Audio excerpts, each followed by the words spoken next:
Operation Sindoor దేశ ఐక్యతను పురోగభివృద్ధిని అడ్డుకోవాలని పన్నినటువంటి టెర్రరిస్టుల పన్నాగం. భారత ఐక్యతను ఎవ్వరూ దెబ్బతీయలేరు.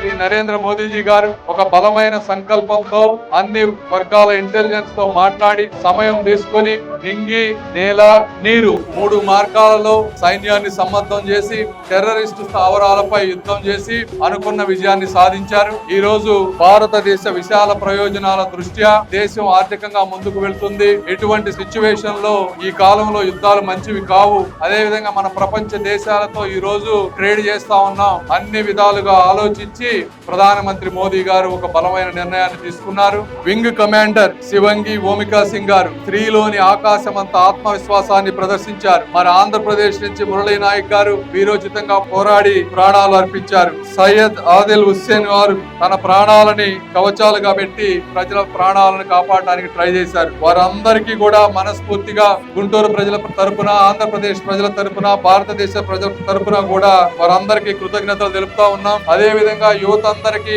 నేను ఒకటే కోరుకుంటున్నాను, మీరే ఈ భారతదేశ నిర్మాతలు. ఆపరేషన్ సింధూర్ వారసత్వాన్ని మీ హృదయాల్లో ధరించండి. దుష్ట శక్తులకు భయపడని అఖండ భారత నాయకత్వాన్ని నిర్మించండి.